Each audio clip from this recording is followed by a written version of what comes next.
இந்த நன்னாளிலே 49வது ஜெயந்தி திருநாளிலே, அவதார தின திருநாளிலே, பரமசிவ பரம்பொருளின் பரம வெளிப்பாடாக, பரம்பொருளின் பரம வெளிப்பாடாய் இருந்து அனைவருக்கும் பரமாத்வைதத்தை அருளி ஆசீர்வதிக்கின்றோம்.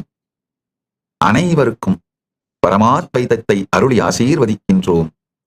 பரமாத்வைத பிராப்திரஸ்து, சர்வ மங்கள பிராப்திரஸ்து, சர்வ ஐஸ்வர்ய பிராப்திரஸ்து, சர்வ ஆனந்த பிராப்திரஸ்து, தர்மார்த்த காம மோக்ஷ பிராப்திரஸ்து, ஞான சுக யோக போக சர்வாபீஷ்ட சித்திரஸ்து.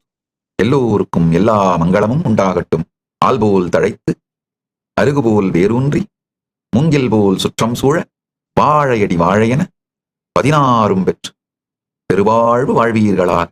ஓ பிராமணேப்யோ சுபமஸ்து நித்யம். லோகா சமஸ்தா சுகினோ பவந்த். ஓவும் பிராமணர்களும் சுபமாக இருக்கட்டும். உலகம் முழுமையும் சுபமாக இருக்கட்டும். எல்லோருக்கும் எல்லா மங்களமும் உண்டாகட்டும். எல்லோரும் எல்லா நன்மையும் பெற்று பேரானந்தத்தில் வாழ்வீர்களாக.